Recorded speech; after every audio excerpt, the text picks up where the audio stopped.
वंदे मातरम। आज हम देखेंगे विषाणु का प्रकार। इससे पहले तक हम लोगों ने सूक्ष्मजीव के बारे में पढ़ा था, जिसमें कि वायराइड देखा गया था, प्रियॉन भी देखे थे। उसके बाद हम लोगों ने देखा था कि वायरस क्या है करके, है ना। तो वायरस के अंतर्गत हम अब अगला टॉपिक पढ़ेंगे, वायरस के प्रकार, यानी कि विषाणु के प्रकार। तो हम सबसे पहला देखेंगे जीवाणु भोजी। सबसे पहला प्रकार है जीवाणु भोजी। अब नाम से आप यहाँ पर देख रहे होंगे तो आपको लग रहा होगा कि ये कोई बैक्टीरिया होगा, लेकिन नहीं, ये क्या है, एक वायरस है जो क्या करता है, जीवाणु को खाता है, इसीलिए इसका नाम है जीवाणु भोजी। तो यहाँ पर अब क्या लिख सकते हैं कि यह क्या है, यह एक वायरस है जो क्या करता है, जो बैक्टीरिया को खाता है, यानी कि जीवाणुओं को अपना भोजन बनाता है, बैक्टीरिया को खाते हैं, इसीलिए इसको कहा जाता है जीवाणु भोजी या बैक्टीरियोफेज कहा जाता है इंग्लिश में। अब यदि हम इसका अगर संरचना देखेंगे तो जो एक जीवाणु भोजी होता है वह इस तरीके से होता है।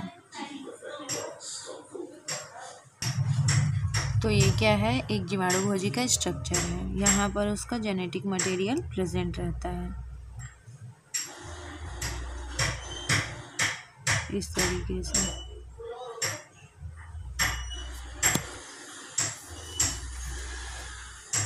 तो यहाँ पर क्या पाए जाते हैं, जेनेटिक मटेरियल उपस्थित होता है। तो यहाँ से यहाँ तक हेड पार्ट होता है, शीर्ष होता है। उसके बाद ये जो आपको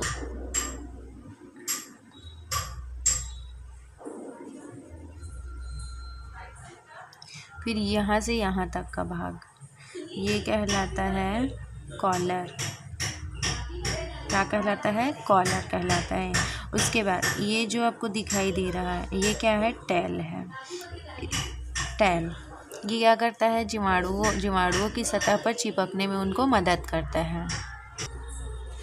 तो इस तरीक़ा से यह जीवाणु भोजी का संरचना है। अब हम इसका क्या देखेंगे, लक्षण देखते हैं। तो ये क्या है, यह जीवाणुओं का परजीवी होता है। यह किस में पाया जाता है, तो यह जीवाणुओं में परजीवी के रूप में पाया जाता है। ठीक है, सबसे पहला कैरेक्टर क्या हो जाएगा कि यह जीवाणुओं में परजीवी के रूप में पाया जाता है।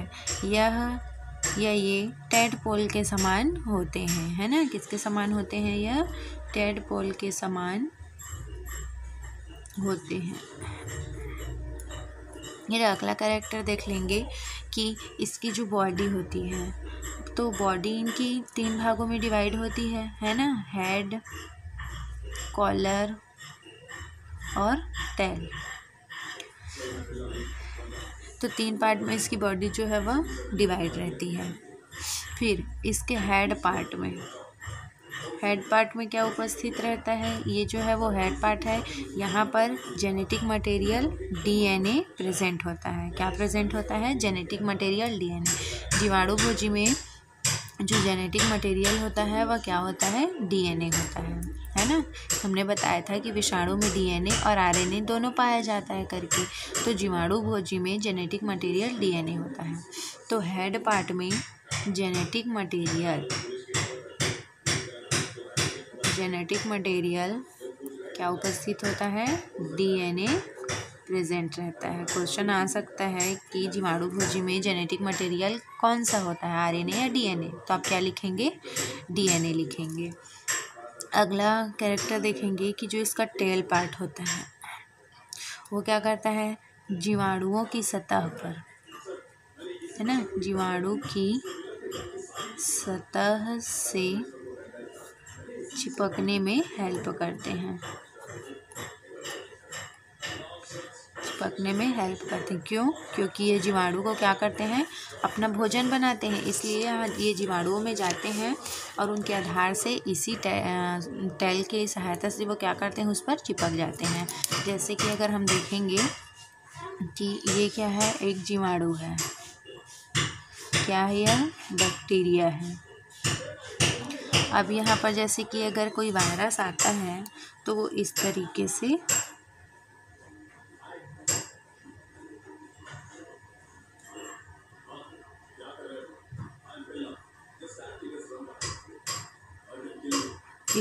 क्या करते हैं, वो इसी टेल की सहायता से वो यहाँ पर चिपक जाते हैं। ये क्या है? जीवाणु भोजी वायरस होता है। तो जीवाणु भोजी में क्या होता है कि इनका जो शरीर है वह 3 भागों में डिवाइड होता है। इनके जो जेनेटिक मटेरियल होता है वो क्या होता है? डीएनए होता है। जीवाणु भोजी क्या है? तो यह जीवाणुओं को भोजन के रूप में ग्रहण करते हैं। यह एक वायरस होता है। गंगा नदी में यही वायरस उपस्थित होता है, जिसकी वजह से गंगा नदी का पानी शुद्ध होता है या उसमें कोई भी किसी भी प्रकार का बैक्टीरिया नहीं पाया जाता। अगला हम देखेंगे HIV वायरस। दूसरा वायरस हम क्या देखेंगे? HIV। इसका फुल फॉर्म होता है human immuno deficiency virus. HIV क्या है? HIV एक वायरस है, यानी कि वायरस का प्रकार है। इसका फुल फॉर्म होता है ह्यूमन इम्यूनो डिफिशियंसी वायरस। ये क्या करता है? तो ये जो HIV है वह मनुष्य में, ह्यूमन में, इसीलिए इसका नाम ह्यूमन इम्यूनो है ना। यानी कि मनुष्य के इम्यूनो का मतलब होता है प्रतिरक्षा है ना। जो मनुष्यों में प्रतिरक्षात्मक तंत्र पाया जाता है उस पर यह वायरस क्या करता है? अटैक करता है। इसीलिए इसका नाम है ह्यूमन इम्यूनो डिफिशियंसी वायरस, यानी कि जो प्रतिरक्षात्मक तंत्र होता है उसको यह नष्ट करता है। तो ये क्या करते हैं? मनुष्यों में एड्स नामक कौन सा रोग उत्पन्न करते हैं? एड्स, AIDS रोग उत्पन्न करते हैं। एड्स रोग उत्पन्न करते हैं। इसका फुल फॉर्म क्या है? तो एड्स का फुल फॉर्म होता है एक्वायर्ड इम्यूनो डिफिशियंसी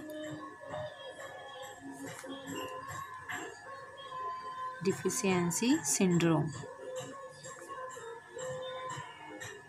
एड्स का फुल फॉर्म होता है एक्वायर्ड, I से इम्यूनो, D से डिफिशियंसी और S से सिंड्रोम।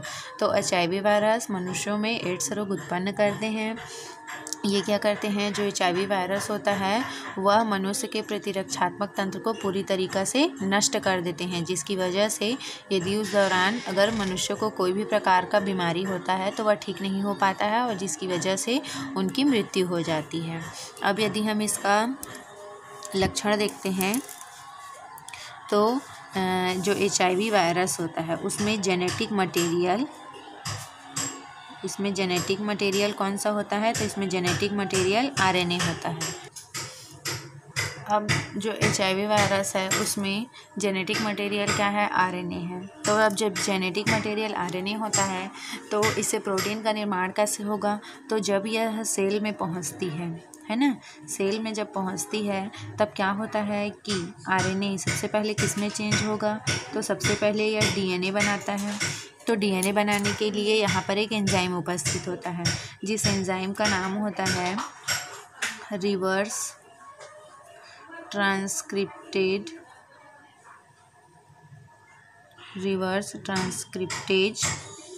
एंजाइम।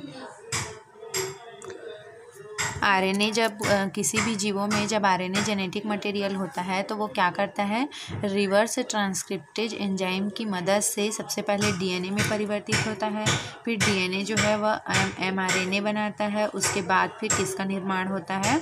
प्रोटीन का निर्माण होता है। यानी कि जो HIV वायरस होते हैं वह अपने समान RNA का फिर निर्माण करने लगते हैं।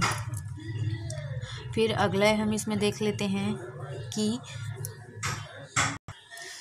यह जो वायरस होता है वह क्या करता है? तो मनुष्यों के प्रतिरक्षात्मक तंत्र को हानि पहुंचाता है। क्या करता है? यह मनुष्य के प्रतिरक्षात्मक तंत्र को हानि पहुंचाता है, जिससे मनुष्यों में किसी भी रोग से लड़ने की क्षमता समाप्त हो जाती है। इसका अगर हम डायग्राम देखेंगे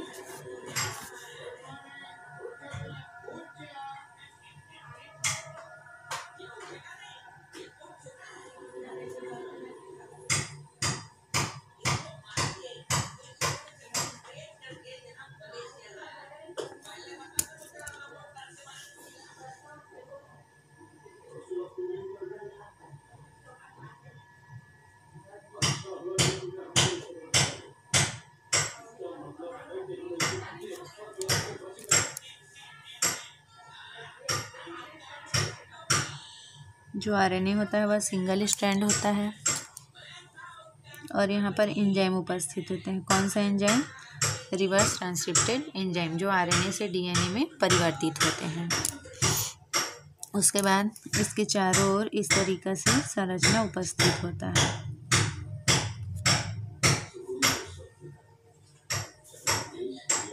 इस तरीक़ा से पूरा चारों तरफ क्या होता है? संरचना उपस्थित। तो इस तरीक़ा से चारों तरफ यह उपस्थित होता है। इस प्रकार से रचना होती है।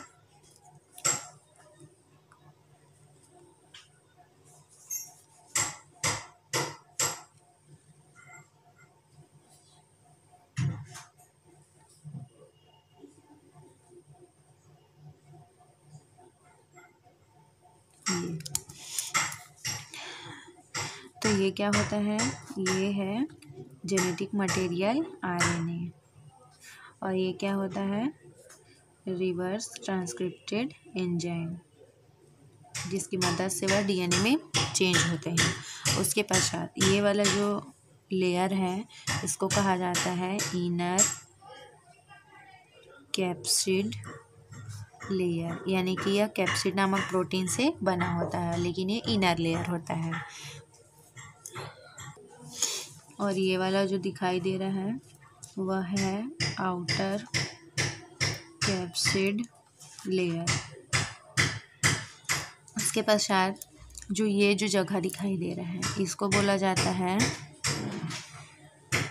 Viral envelope. इस तरीक़ा से परीक्षाओं में HIV का स्ट्रक्चर भी पूछा जाता है, तो आप इस प्रकार से इसको बना सकते हैं। तो यहाँ पर HIV क्या है आपको समझ आ गया होगा कि यह एड्स नामक रोग उत्पन्न करता है मनुष्यों में। इसका फुल फॉर्म भी पूछा जाता है एक्वायर्ड इम्यूनो डिफिशियंसी सिंड्रोम। इसका जेनेटिक मटेरियल आरएनए होता है और आरएनए जो है वह रिवर्स ट्रांसक्रिप्टेड एंजाइम की मदद से डीएनए में परिवर्तित होता है। फिर डीएनए एमआरएनए बनाता है, उसके बाद प्रोटीन का निर्माण होता है।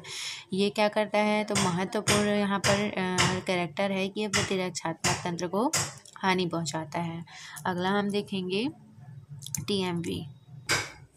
अब अगला वायरस का हम प्रकार देखेंगे TMV। इसका फुल फॉर्म आप सभी लोग जानते ही होंगे। इसका फुल फॉर्म क्या होता है? Tobacco मोज़ेइक virus. टोबैको का मतलब होता है तंबाकू। तो क्या है यह TMV? तो ये जो है वह तंबाकू में क्या करते हैं? यह तंबाकू में यानी कि पादप, ये क्या है? पादप वायरस है, यानी कि पादप विषाणु है। और HIV क्या है? जंतु वायरस होता है ये। तो टोबैको मोज़ेइक वायरस में क्या होता है कि यह तंबाकुओं में कौन सा रोग उत्पन्न करता है? तो तंबाकू में यह मोज़ेइक रोग उत्पन्न करते हैं, है ना, इसीलिए इनका नाम पड़ा है टोबैको मोज़ेइक वायरस। ये क्या है? तो इसका अगर हम लक्षण देखेंगे तो यह एक पादप वायरस है, पादप विषाणु है। और क्या लिख सकते हैं कि ये जो TMV होता है उसकी जो संरचना होती है वह कुंडलित, कैसी होती है? कुंडलित विन्यास होती है। स्ट्रक्चर में आप देखेंगे कि यह किस प्रकार से कुंडलित विन्यास होती है करके। तो यह एक कुंडलित विन्यास प्रदर्शित करते हैं, यानी कि एक फोल्डेड रहते हैं यह। फिर अगला हम कैरेक्टर लिख सकते हैं कि इसमें जो जेनेटिक मटेरियल होता है, इसमें जेनेटिक मटेरियल आरएनए होता है। जिस तरीक़ा से HIV में भी आरएनए होता है उसी प्रकार से TMV में भी जेनेटिक मटेरियल क्या होता है? आरएनए होता है। और जो ये आरएनए होता है वह 6400 न्यूक्लियोटाइड से मिलकर बना होता है। कितने न्यूक्लियोटाइड से मिलकर बना होता है? 64। जो TMV होता है वह एक छड़ाकार स्ट्रक्चर में दिखाई देते हैं। जैसे कि अगर आप स्ट्रक्चर में देखेंगे तो वह एक छड़ के समान दिखाई देते हैं,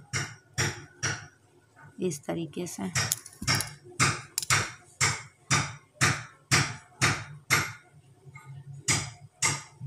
एक छड़ के समान TMV दिखाई देता है। तो उसकी जो चौड़ाई होती है वह होता है 15 एंगस्ट्रॉम, और यहाँ से लेके जो यहाँ तक की जो उसकी लंबाई होती है वह होता है 300 एंगस्ट्रॉम। तो यहाँ पर हम लिख लेंगे अगला में कि जो TMV होता है वह कैसा होता है, छड़ाकार, है ना, क्रिस्टल के रूप में पाया जाता है। किसके रूप में होता है यह, छड़ाकार क्रिस्टल के रूप में होते हैं। और इनकी साइज कैसी होती है, तो इनकी साइज होती है 15 गुणित 300 nm में पाया जाता है। अगला हम कैरेक्टर देख लेते हैं कि इसका जो बॉडी होता है, TMV का जो बॉडी है, तो इसका जो बॉडी होता है वह 2 भागों में मिलकर बना होता है। सबसे पहला है आउटर और इनर। तो जो इनका आउटर लेयर होता है और इनर लेयर, तो इनका आउटर लेयर प्रोटीन से मिलकर बना होता है। किससे मिलकर बना होता है, प्रोटीन। और कौन सा प्रोटीन होता है, तो कैप्सिड प्रोटीन होता है। और जो इनर लेयर होता है ये, इसमें न्यूक्लिक एसिड होते हैं। क्या उपस्थित होते हैं, न्यूक्लिक एसिड होते हैं। उसके पश्चात है कि जो TMV का जो बाहरी भाग जो किससे मिलकर बना होता है, प्रोटीन का बना होता है। तो आपको पता है कि ये जो प्रोटीन होते हैं, जो प्रोटीन है, तो प्रोटीन कौन सा प्रोटीन होता है, तो यहाँ पर पाया जाता है कैप्सिड। कौन सा प्रोटीन पाया जाता है, कैप्सिड प्रोटीन पाया जाता है। और जो ये कैप्सिड होता है, तो जो प्रोटीन है उसको क्या कहा जाता है, कैप्सिड कहा जाता है। अब ये कैप्सिड भी किससे मिलकर बने होते हैं, तो प्रत्येक जो कैप्सिड है वह कैप्सोमियर से मिलकर बने होते हैं। किससे मिलकर बने होते हैं, यह कैप्सोमियर से, है ना, यानी कि बहुत सारे कैप्सोमियर आपस में मिलकर कैप्सिड का निर्माण करते हैं, जिसको हम प्रोटीन कहते हैं। तो ये जो कैप्सिड होता है ये क्या है, जो कैप्सिड है उसकी उप इकाई है, कौन, कैप्सोमियर, है ना, यानी कि जो बहुत सारे कैप्सोमियर है वह मिलकर कैप्सिड का निर्माण करते हैं। तो यहाँ पर हम देखेंगे कि TMV में ये जो कैप्सोमियर है उसकी संख्या अलग अलग वायरस में अलग अलग निश्चित होती है। तो TMV में इसकी संख्या कितनी होती होगी, तो TMV में इस कैप्सोमियर की संख्या होती है 2130, है ना, यानी कि जो TMV होता है वह कितने कैप्सोमियर से मिलकर बना होता है, तो वह 2130 या 2130 कैप्सोमियर से मिलकर बना होता है। ठीक है, और प्रत्येक कैप्सोमियर है वह 158, कितना, 158 न्यूक्लिक एसिड से बना होता है। ठीक है, तो यहाँ पर समझने वाली बात ये है कि जो प्रोटीन यानी कि जो TMV का बॉडी है वह किससे मिलकर बना हुआ है, प्रोटीन से। कौन सा प्रोटीन, तो कैप्सिड प्रोटीन। ये जो कैप्सिड है वह किससे मिलकर बना होता है, बहुत सारे कैप्सोमियर से मिलकर बना होता है। इस कैप्सोमियर की संख्या निश्चित होती है, सभी वायरसों में इसकी संख्या निश्चित होती है। तो TMV में इसकी संख्या कितनी होती है, तो TMV में इसकी संख्या होती है 2130, और जो प्रत्येक जो कैप्सोमियर होता है उसमें 158 न्यूक्लिक एसिड उपस्थित होते हैं। अब आप यहाँ पर गुणा कर सकते हैं कि जब TMV में 2130 कैप्सोमियर है और प्रत्येक कैप्सोमियर में 158 न्यूक्लिक एसिड उपस्थित होते हैं, तो आप इन दोनों का हम क्या कर देंगे, गुणा कर देंगे, जिससे TMV का न्यूक्लिक एसिड की संख्या हमको ज्ञात हो जाती है। तो आप इमेज में देख सकते हैं कि जो TMV होता है वह किस तरीके से प्रोटीन से बनी होती है, और इसका जो उप इकाई होता है वह क्या कहलाता है, कैप्सोमियर कहलाता है। और ये एक फोल्डेड, है ना, यानी कि कुंडलित नुमा संरचना होती है। तो इस तरीक़ा से यह अध्याय कंप्लीट होता है। अब हम इसमें कुछ क्वेश्चन भी आते हैं कि इसके अंतर्गत जैसे सूक्ष्म जीव हैं तो कौन कौन से सूक्ष्म जीव हैं उसको पूछा जाता है, जैसे कि HIV। तो HIV का डायग्राम भी पूछ सकते हैं। इसमें HIV का फुल फॉर्म, HIV से कौन सा रोग होता है, तो HIV से एड्स रोग होता है, इसका फुल फॉर्म नाम भी पूछ सकते हैं। उसी प्रकार से TMV क्या है, तो TMV एक पादप वायरस होता है, यानी कि पादप विषाणु है, इसका full form tobacco mosaic virus है, या कौन सा रोग उत्पन्न करता है। इस तरीके से क्वेश्चन भी आते हैं। क्वेश्चन ये भी आ सकता है कि जो टीएमवी है वह कितने कैप्सोमियर से मिलकर बना होता है। तो आपको यहाँ पर दिख रहा होगा कि यह 2130 कैप्सोमियर से मिलकर बना होता है। प्रत्येक कैप्सोमियर है यानी कि एक कैप्सोमियर कितने न्यूक्लिक एसिड से मिलकर बना होता है, तो 158 न्यूक्लिक एसिड से मिलकर बना होता है। तो आज के लिए बस इतना ही था। अब हम अगले वीडियो में नया अध्याय पढ़ेंगे और वो है जगत पादप, यानी कि अब हम अगले वीडियो में पूरा पादप जगत के बारे में देखेंगे। जगत का वक्त यहीं तक का था। तो बस धन्यवाद।